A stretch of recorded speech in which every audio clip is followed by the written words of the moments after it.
Hi, Matt McAleer, Director of Equity Strategies. August 6th, just after the close, we have Patty Healy with us today, Senior Vice President of Research at Cumberland.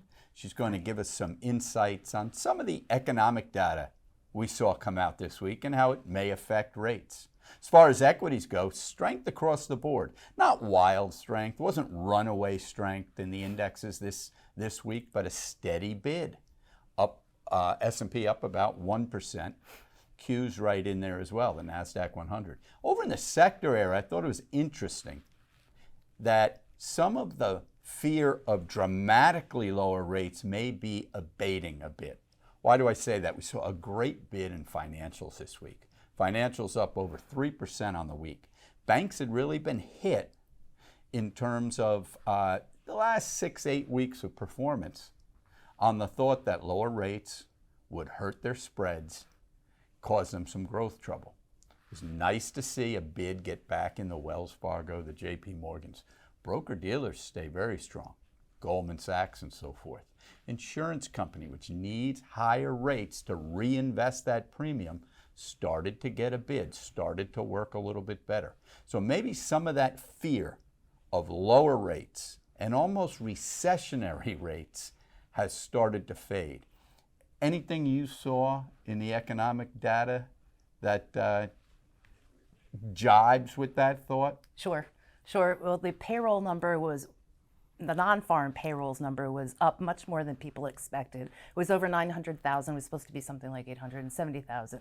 So that was a big surprise. And in those numbers, leisure and hospitality was up very well.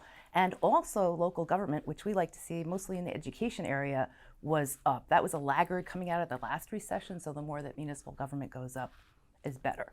I think also with the expectation of higher economic growth, people are thinking that the Fed might start to taper sooner rather than later. The caveat to all of this is that now we're in a bit of an uptrend in COVID variants and infections and hospitalizations, and a lot of those numbers weren't in the July numbers, so it's been tempered a little bit. Yeah, you know, it's going to be very interesting. You mentioned leisure and the big bump in employment there. Yes. You know, that's a little theme we're playing in Tactical Trend, which is a strategy we run. We took a small thimble-sized position in Airbnb. You know, you have to gamble a little bit. You have to have a little fun in this game. And Airbnb is a very interesting play on leisure and travel. But as you said, if we can't escape this COVID variant and who knows what's around the corner next, right? If we can't escape it, it's going to be difficult for these leisure companies to have a continual bid. Probably be more of a trade, but we'll wait and see. In terms of the 10-year Treasury, for example, 127, 128. Actually, I just checked the screens a minute ago. It's more like up to 132, 133 on the 10-year. Good. Keep in mind, midweek we saw the 10-year Treasury all the way down at 115, 116. Boy, that seems stretched in a strong price, low yield, rubber band-like way to me. I'd love to see it get back into that 150, 160 area. I know John Mousseau is thinking, you know, somewhere around here, 125 to 225 over the next 12 months. To pre-pandemic levels, as he says. Pre-pandemic, and employment in terms of pre-pandemic levels is where versus Or about today? 5.7 million before, lower than we were. But that's way better than we were further back. Definitely better. I think one of the things I wanted to mention too is that as yields have gone so low, people are striving for more yield. And it means people really aren't too worried about credit.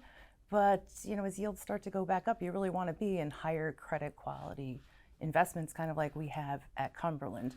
And most of them are in muni investments. And you know, between the infrastructure plan and the record amount of revenues that people are collecting, as well as the stimulus, where some of the cities and towns are not really sure where they're going to spend the extra money, it bodes well for credit quality for a year or two, I would say. Yeah, you bring up something very interesting, and we watch that almost on a daily basis, and that's that spread between junk bond, junk credit ratings, and investment grade. And it is about as narrow as I've seen in, I don't know, the last 25 years. Right. So here at Cumberland, we need to stay in as investment grade and high credit quality as possible because you're not being paid to take that extra risk. If you're looking at double B credits not giving you a big payment coupon versus investment grade, why take the risk? But that was great information. Appreciate it. I guess we'll see the Moose back soon. He's up in Camp Kotok with David. They have some videos that they're recording with some economists, with some advisors, with some analysts. Check our YouTube channel, Cumberland Advisors on YouTube, and you'll see videos throughout the weekend and next week. Everyone enjoy the weekend, and we'll see you next Friday. Bye, everyone. Have a great weekend.